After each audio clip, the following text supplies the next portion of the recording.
Hi అండి, welcome back to our channel Rushka creations. ఈరోజు మన వీడియోలో టేస్టీగా కాజు టమాటా కర్రీ అయితే చేసేద్దాం రండి. చాలా అంటే చాలా టేస్టీగా ఉండిద్ది. రెస్టారెంట్ స్టైల్ టేస్ట్ అయితే వస్తుంది. ఒకసారి ట్రై చేయండి.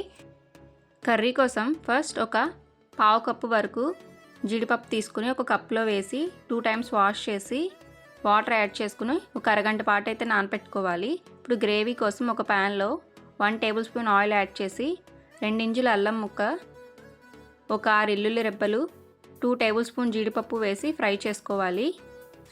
ఒక కప్ టమాటా ముక్కలు, పెద్ద సైజ్ టమాటా అయితే 1, చిన్నవైతే 2 తీసుకోవాలి. టమాటా అన్నది బాగా ఫ్రై చేసుకోవాలి. కొద్దిగా పసుపు యాడ్ చేసి టమాటా మగ్గే వరకు మూత పెట్టి టమాటాను మగ్గించుకోవాలి. ఒక 3 మినిట్స్ తర్వాత టమాటా అనేది ఆల్మోస్ట్ మగ్గిపోయింది. ఒకసారి మొత్తం ఫ్రై చేసుకుని స్టవ్ ఆఫ్ చేసేయాలి. ఇది బాగా చల్లారిన తర్వాత ఒక మిక్సీ జార్లో తీసుకుని మిక్సీ పట్టాలి మెత్తగా పేస్ట్లా. చూసారు కదా, ఈ రకంగా ఇక్కడ చూపిస్తున్న విధంగా పేస్ట్లా అయితే చేసుకోవాలి. ఇప్పుడు అదే ప్యాన్లో 2 టేబుల్ స్పూన్ ఆయిల్ యాడ్ చేసి 1/2 టేబుల్ స్పూన్ వరకు జీలకర్ర యాడ్ చేసుకుని ఫ్రై అయిన తర్వాత చిన్నగా కట్ చేసి పెట్టుకున్న ఒక కప్ ఆనియన్స్ యాడ్ చేసుకోవాలి. ఇవి బాగా ఫ్రై అవ్వాలి. ఇప్పుడు ఒక 2 పచ్చిమిర్చి కట్ చేసినవి యాడ్ చేసుకుని ఫ్రై చేసుకోవాలి. 2 రెమ్మల కరివేపాకు యాడ్ చేసి బాగా ఫ్రై చేసుకోవాలి. ఈ ఆనియన్స్ కూడా గోల్డెన్ కలర్ వచ్చే వరకు ఫ్రై చేసుకోవాలి. చూసారు కదా, గోల్డెన్ కలర్ అయితే వచ్చింది. ఇప్పుడు మనం ముందుగా రెడీ చేసి పెట్టుకున్న టమాటా జీడిపప్పు పేస్ట్ అనేది ఈ ప్యాన్లోకి వేసుకోవాలి. ఒకసారి మొత్తం మిక్స్ చేసి దీనిలోనే కొద్దిగా వాటర్ కూడా యాడ్ చేసుకోవాలి. యాడ్ చేసుకుని ఒకసారి మొత్తం మిక్స్ చేసి గ్రేవీ అనేది కొంచెం దగ్గర పడే వరకు మూత పెట్టుకుని ఒక 2 మినిట్స్ అయితే కుక్ చేసుకోవాలి.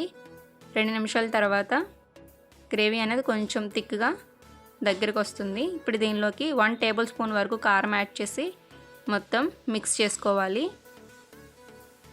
రుచికి తగ్గ సాల్ట్ యాడ్ చేసుకుని మిక్స్ చేసుకోవాలి. ఒక 2 మినిట్స్ అయితే మూత పెట్టుకుని ఆయిల్ పైకి తేలే వరకు కుక్ చేసుకోవాలి. 2 మినిట్స్ తర్వాత ఆయిల్ ఈ రకంగా పైకి తేలుతుంది. ఒకసారి మొత్తం మిక్స్ చేసుకొని దీనిలోకి ఇప్పుడు ఒక టీ స్పూన్ ధనియాల పొడి అయితే యాడ్ చేసుకోవాలి. ఒకసారి మిక్స్ చేసుకుని మొత్తం మనం ముందుగా నానపెట్టుకున్న జీడిపప్పును అయితే వాటర్తో సహా వేసేయాలి. మీకు గ్రేవీకి ఇంకా వాటర్ కొంచెం గ్రేవీ కావాలి అనుకుంటే కొద్దిగా వాటర్ అయితే యాడ్ చేసుకోవచ్చు. ఇప్పుడే ఒకసారి మొత్తం మిక్స్ చేసుకొని ఒక 2 మినిట్స్ మూత పెట్టుకుని కుక్ చేసుకోవాలి. జీడిపప్పు ఈ రకంగా వేసుకోవడం వల్ల పచ్చి జీడిపప్పుతో కర్రీ చేసిన టేస్ట్ అయితే వస్తుంది. చాలా అంటే చాలా టేస్టీగా ఉండిద్ది. ఒకసారి ట్రై చేయండి. ఇప్పుడు ఒక 1/2 టేబుల్ స్పూన్ వరకు గరం మసాలా పౌడర్ యాడ్ చేసి మొత్తం మిక్స్ చేసుకుని మూత పెట్టి 2 నుంచి 3 నిమిషాల పాటు లో ఫ్లేమ్లో కుక్ చేసుకోవాలి. 2 నిమిషాల తర్వాత ఆయిల్ పైకి తేలుతూ ఈ రకంగా ఉండిద్ది. ఒకసారి మొత్తం మిక్స్ చేసుకుని ఇంకొంచెం కర్రీ అనేది దగ్గరికి పడాలి. ఈ కర్రీ వచ్చేసి రైస్, రోటీ, చపాతీ, పుల్కా, పులావ్లో కూడా చాలా అంటే చాలా టేస్ట్గా ఉండిద్ది. ఒకసారి మీరు కూడా ట్రై చేయండి, డెఫినెట్గా నచ్చుతుంది. అండ్ కాజు టమాటా కర్రీ అయితే రెడీ అయిపోయింది. మీకు ఈ వీడియో కనుక నచ్చినట్లయితే please like, share, subscribe Rushka creations. ఇలాంటి మరెన్నో వీడియోస్ కోసం ప్లీజ్ సబ్స్క్రైబ్. Thank you.